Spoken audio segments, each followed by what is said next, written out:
Assalamualaikum warahmatullahi wabarakatuh. Waalaikumsalam. Sahabat, hari ini ketemu dengan Cak Ndon lagi. Lagi-lagi saya hanya membaca dari pengalaman teman saya. Gak tahu teman saya ini sering berjalan-jalan atau memang mengikuti komando. Gak tahu siapa yang memando dia. Ini bisa menjadi referensi untuk sahabat-sahabat saya yang ada di sana, dimanapun Anda berada, apakah di alam semesta, apakah ada di dunia fana ini. Mudah-mudahan dunia enggak fana lagi, menjadi dunia abadi. Ini pengalaman teman saya yang sudah melakukan perjalanan ketemu para Tuhan. Baik, nggak perlu saya prologi yang panjang-panjang. Kalian mesti merasakan wiku kakek ngomong. Banyak nih konten ini ngomong aja. Apa? Judulnya channel ngomong aja. Oke, saya bacakan hari Kamis 13 Mei 2021 pukul 13.23 WIB. Weh, iki nek 13.23 iku ya jam-jaman ya. Jam-jam sepi wong.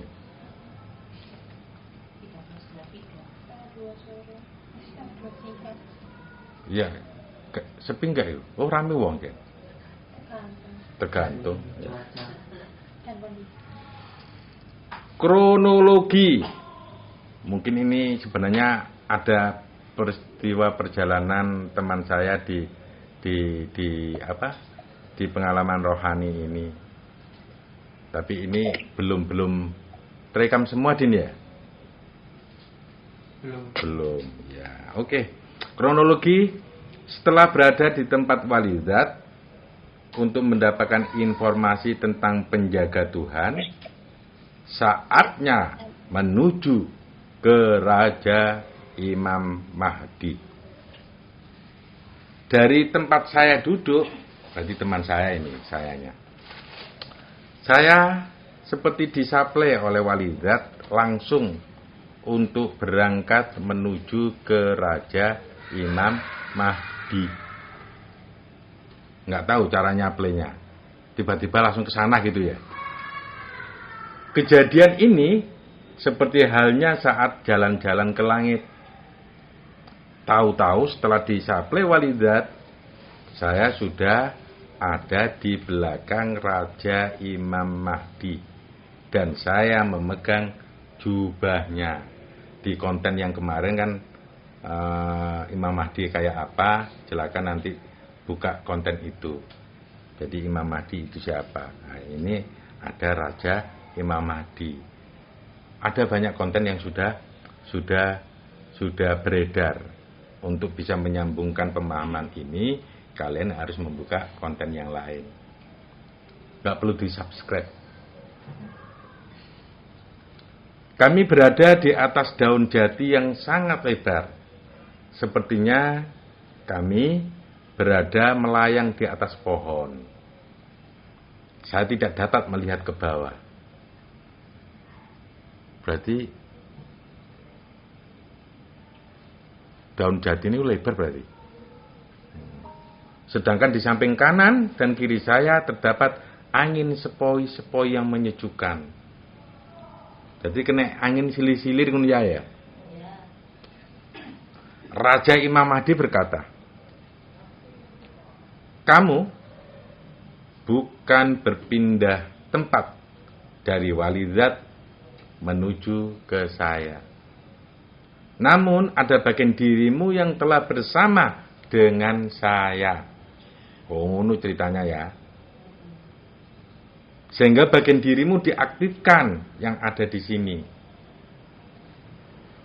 Saat ini saya sedang membimbing banyak orang agar mereka banyak diberi petunjuk oleh Tuhan. Dan paling tidak orang-orang yang saya bimbing nanti akan menjadi kekasih Tuhan.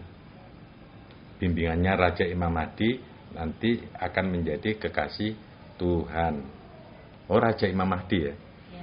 Ketika kamu datang ke sini, ayo kita memperkuat bersama-sama petunjuk tersebut semakin cepat diterima oleh ciptaan. Konsep pertama yang akan kita jumpai yaitu pemberi naskah akhir zaman.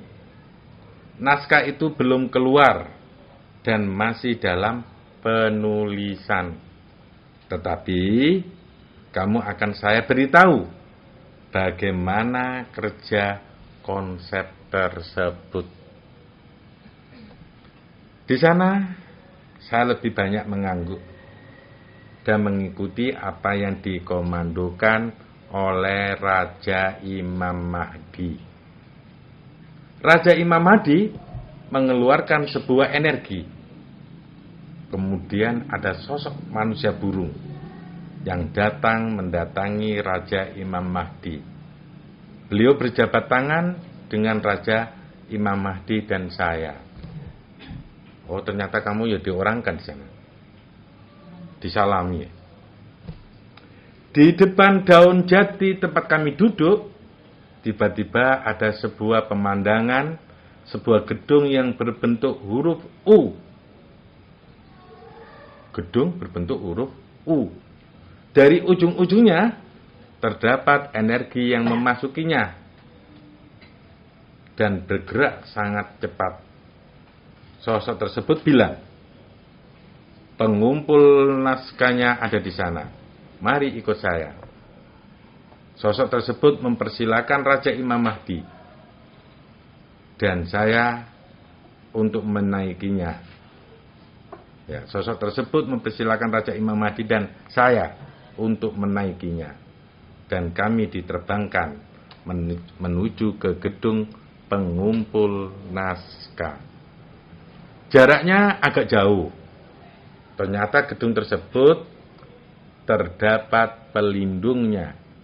Namun kami bisa memasukinya karena bantuan dari sosok burung tadi. Kami diantar menuju ke ruang informan. Bukan ruang informasi. Ruang informan. Berarti aku ruang ya. Berada di sebelah kanan gedung. Tidak ada pintu sehingga untuk masuk harus menggunakan portal. Setelah dibukakan portalnya, kami masuk. Melihat pemandangan di dalam gedung sangat luksurius sekali. Iku gawe istilahmu ya. Mbok mewah ngono ae kate. Ngono. Hah? Apa sih dilek?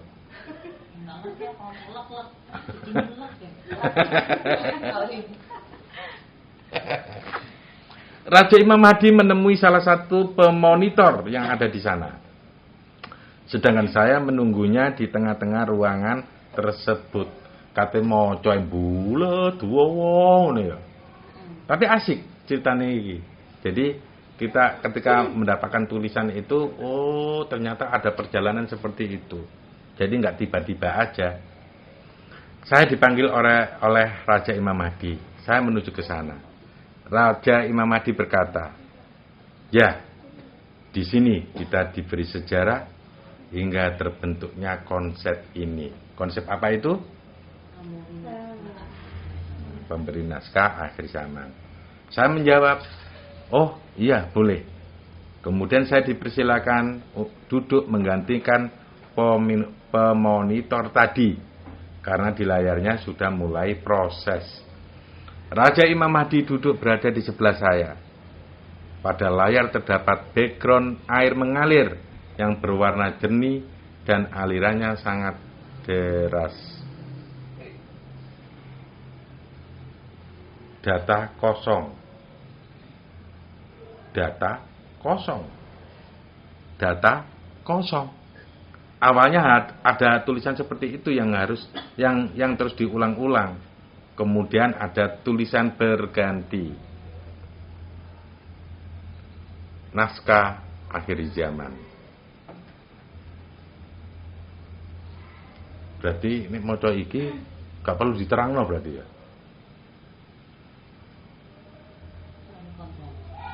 Iya.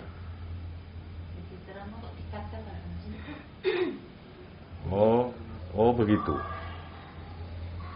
Naskah akhir zaman. Selamat mengenal kami. Banyak di antara umat manusia yang belum beriman dengan Tuhan. Hingga kemungkinan yang akan terjadi di akhir zaman. Mereka tidak mengetahuinya.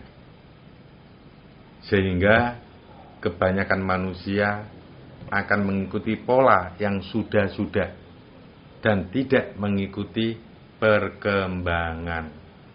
Ini yang sudah sering saya katakan. Mereka masih menggunakan pola-pola yang dulu, tidak mengikuti perkembangan sekarang. Maka harus mengenal Tuhan.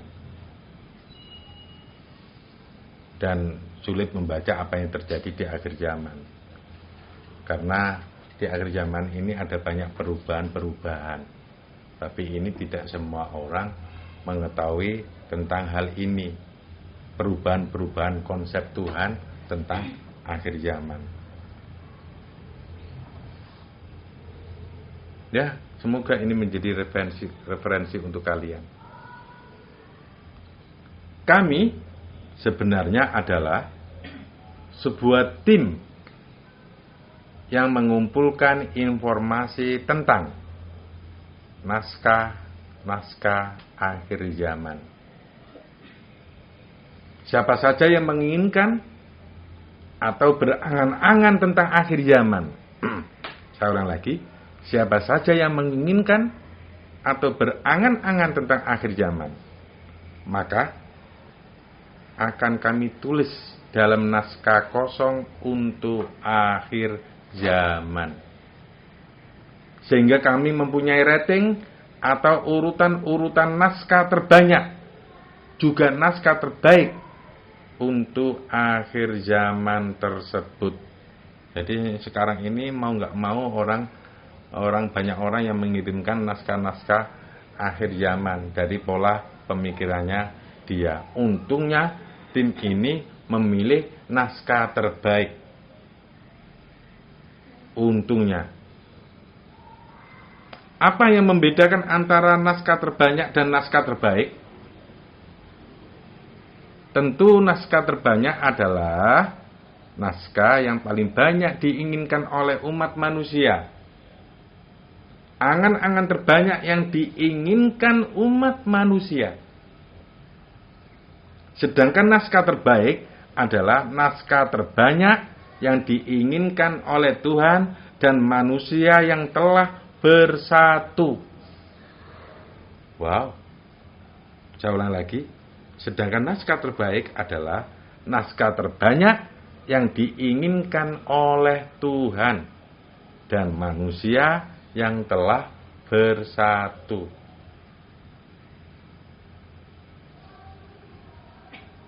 Naskah-naskah tersebut banyak yang sudah membuatnya.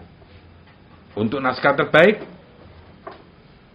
saat ini masih proses penyusunan. Kami memantau para penyusun naskah tersebut. Kami melihat energinya. Seberapa besar energi tersebut berpengaruh. Tapi mereka semua belum tentu mengetahui kami. Kami siapa? Iya, pembuat naskah akhir zaman. Kalaupun mereka mengetahui kami, mereka tidak mengetahui apa yang menjadi tugas kami. Mereka mengetahui bahwa kami adalah petugas raga. Biasanya ketika mereka menanyakan kepada kami tentang urusan kami kepada mereka, kami akan menyampaikan bahwa kami datang membawa berita dan mencari berita.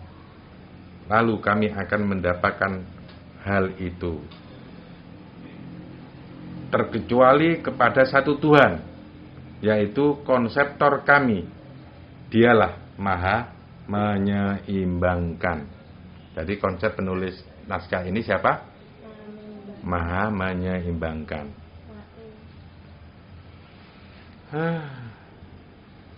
Maha menyeimbangkan adalah salah satu Tuhan yang tidak giat dalam membuat naskah akhir zaman.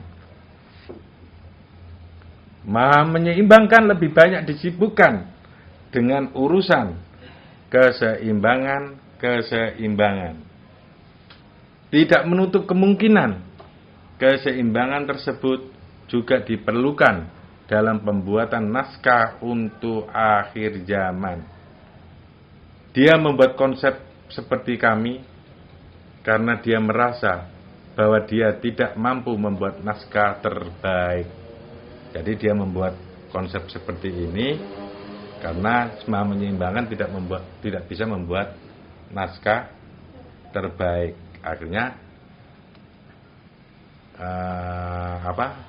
beliau hanya mengkonsep pembuat naskah, yaitu pembuat naskah akhir zaman. Tetapi dengan power keseimbangannya, dia ingin ikut andil untuk membantu kawan-kawannya untuk mensukseskan pembuatan naskah-naskah tersebut. Dia tidak membuat naskah, melainkan dia mengambil sisi yang lain, yaitu pembuatan sebuah konsep yang bernama pemberi naskah akhir zaman. Naskah akhir zaman tersebut tidak dapat diisi oleh siapapun kecuali rancangan raga. Sedangkan rancangan raga dalam membuat naskah akhir zaman akan didominasi oleh konsep-konsep yang telah dibuat Tuhan. Berarti akeh ya. Jadi sudah bersatu dengan konsep-konsep yang dibuat oleh Tuhan. Kami sebagai sebuah konsep diperintahkan untuk membaca banyak keadaan. Selain itu, kami juga akan bekerja sama dengan para jalil untuk memberikan power kepada naskah yang akan dibuat nanti. Mengapa harus bersama jalil? Sebab jalil adalah pendamping Tuhan. Dia mempunyai wilayah yang tidak dapat terikat oleh Tuhan. Para jalil nanti yang akan membantu kami untuk melaksanakan naskah tersebut. Jalil anu piro ya? Selain kegiatan untuk mengamati naskah-naskah yang telah tersusun, kami juga diberi titipan berupa naskah kosong. Sebenarnya kami diberi titipan banyak terhadap naskah kosong tersebut. Jumlahnya tidak terbatas. Tetapi di antara naskah-naskah tersebut ada beberapa lembar naskah yang dikhususkan untuk raga. Lembaran tersebut berjumlah 3. Maksimal akan diberi kesempatan untuk menuliskan 17 naskah terbaik raga. Naskah yang akan dibuat oleh raga sudah tertulis. Wah, perlu digolek itu ya. Tetapi untuk membacanya hanya orang-orang yang diizinkan oleh 5 nominasi terbaik untuk bisa membacanya. Guru sampai nang kono ya ya.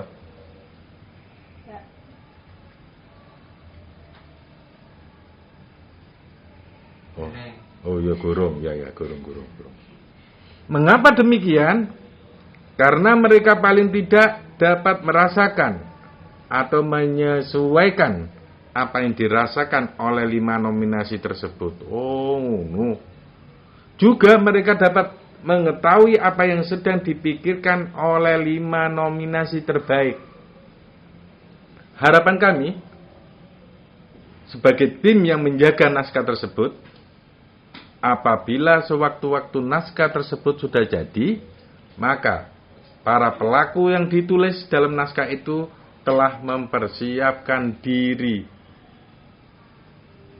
Power pada naskah tersebut agar dijaga kemurniannya dan dijaga kekuatan terbesarnya yang dapat keluar menuju ke seluruh penjuru langit dan bumi. Apakah kalian juga mempunyai bayangan untuk menyusun naskah akhir zaman? Mungkin kalian bisa membayangkannya karena kalian diberi kemampuan akan hal itu. Tetapi kalian belum tentu dapat menyusun kelengkapannya. Kelengkapan tersebut diambil dari sebuah pemahaman kalian tentang keimanan. Seberapa kalian beriman terhadap Tuhan? Seberapa kalian beriman terhadap konsep yang dibuat Tuhan? Itu perlu kalian tanya pada diri sendiri tentang keimanan kalian.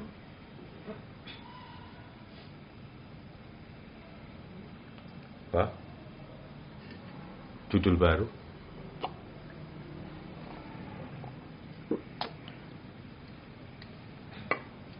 Sejarah terbentuknya konsep pemberi naskah akhir zaman. Mari mengetahui tentang Maha menyeimbangkan. Bapak sapa iki? Iya. Ambek Nawa. Nama. Untuk sementara ini padahal yo yang lainnya masih banyak.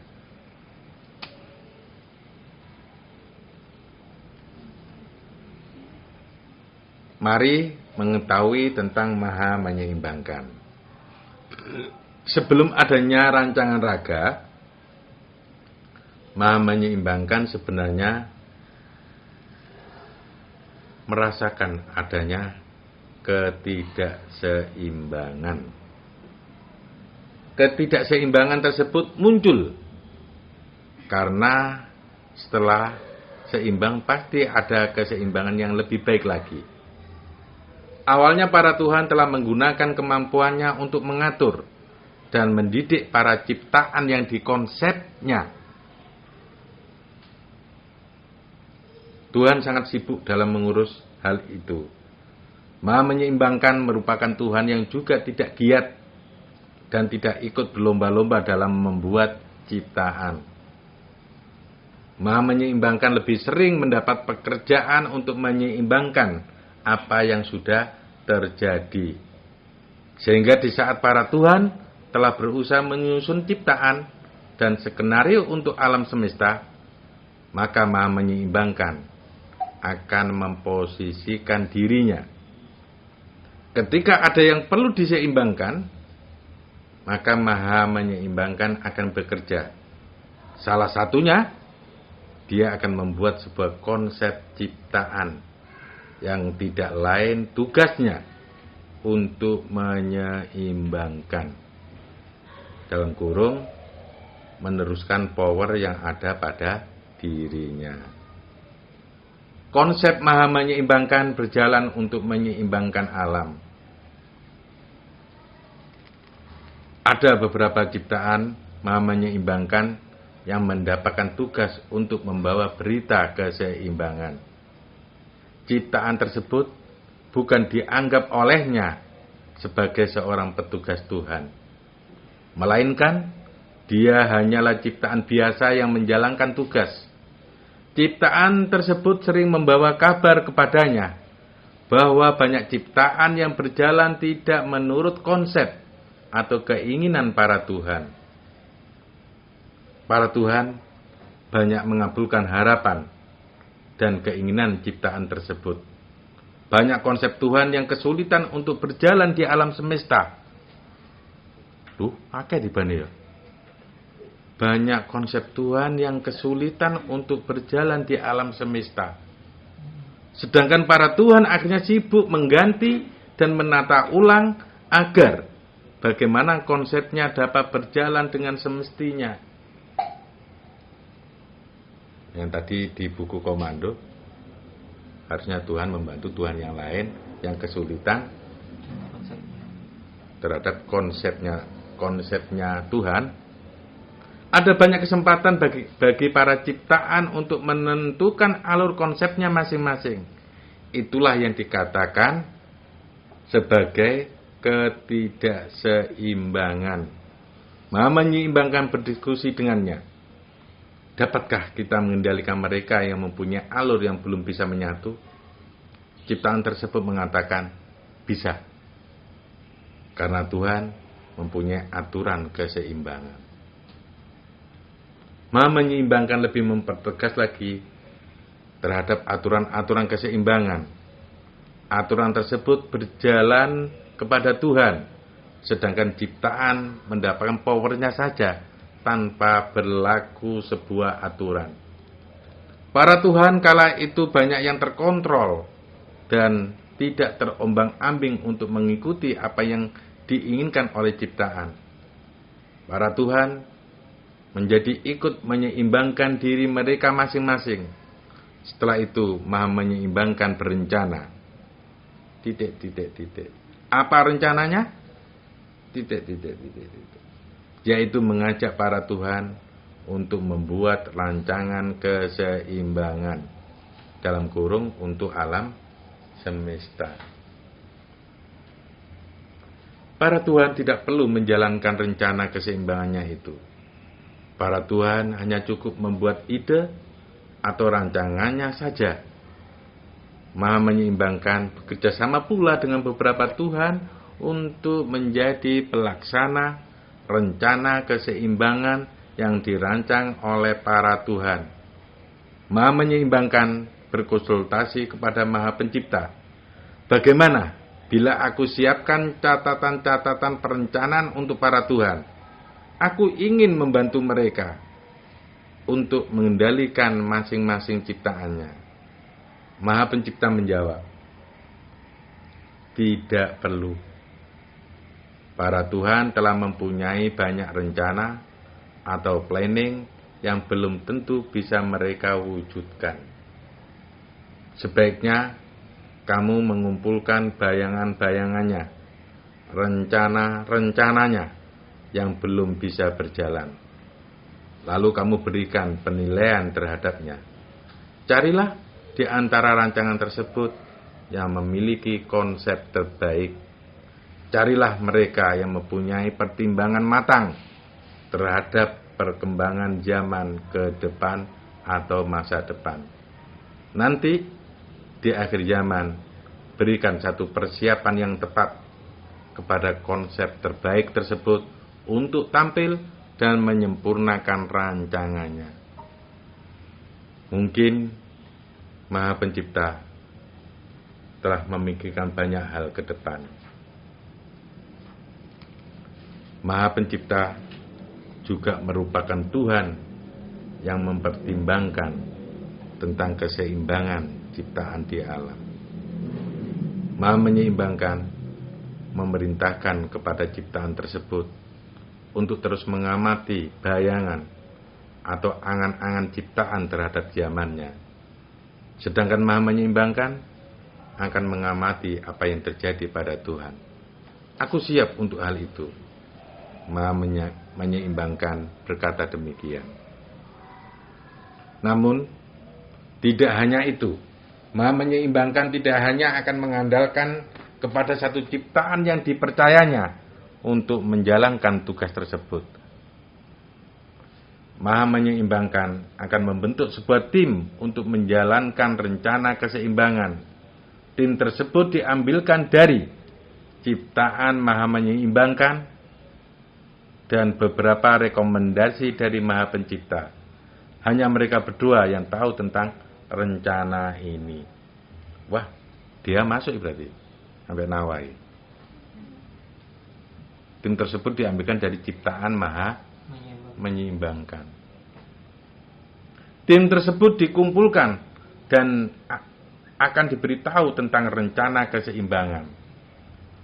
Maha menyeimbangkan dan Maha Pencipta menjadi Tuhan yang memprovokasi akan hal itu.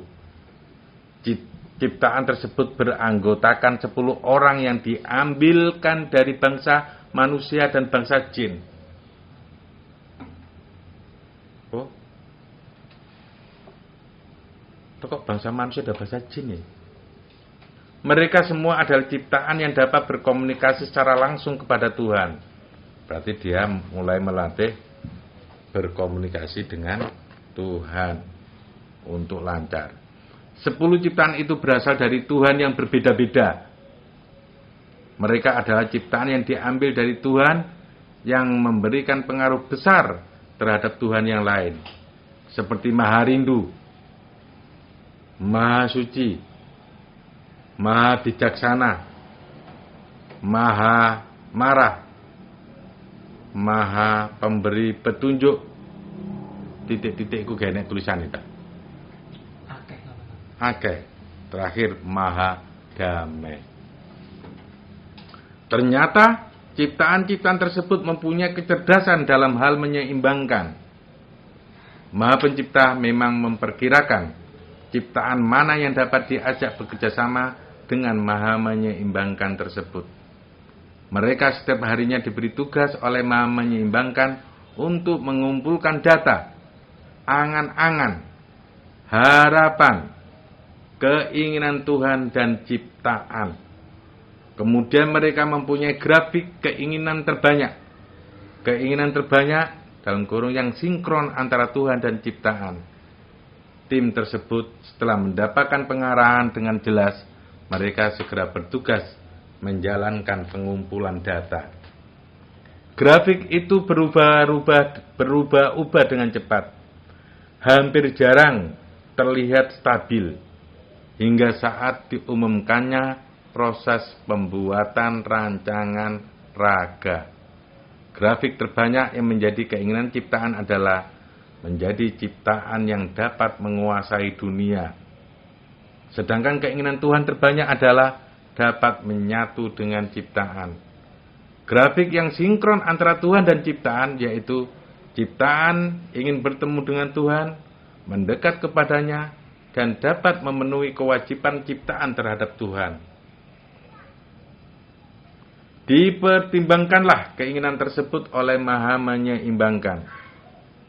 Maha Menyeimbangkan berusaha mempertemukan keinginan-keinginan yang tidak sejalan. Dalam kurung, tetapi dia akan meminta bantuan kepada kawan-kawannya yang lain. Terutama Maha Pemberi Petunjuk, Maha Cerdas, Maha Mengabulkan, koma, titik, tutup kurung, titik. Maha Pencipta menilai apa yang dilakukan Maha Menyeimbangkan belum final. Itu masih tahap pemula. Sebentar lagi masih ada yang seru, lebih terkoordinasi, lebih bersatu. Ya itulah rancangan raga. Sebenarnya Maha Menyeimbangkan mendapatkan kabar dari timnya. Kemudian dia langsung mendokumentasikan ke dalam lembaran-lembaran yang telah dia siapkan. Dia menyebutnya sebagai naskah. Baginya naskah adalah sesuatu yang belum terlaksana. Naskah terbanyak dan naskah terbaik akan dia umumkan pada saat yang tepat pada forum jurnalis ketuhanan. Dalam kurung, jurnalis ketuhanan ini beranggotakan Tuhan sendiri. Ini adalah forum Tuhan untuk mengevaluasi diri masing-masing. Setelah adanya forum tersebut, para Tuhan akan membenahi pandangannya, pola pikirnya yang belum bisa menyatu dengan ciptaan. Sebetulnya para Tuhan yang belum menyatu dengan ciptaan diakibatkan belum bisa menyatu dengan Tuhan-Tuhan yang lain. Dapat dikatakan Tuhan belum dapat berkolaborasi dengan baik. Tuh tadi.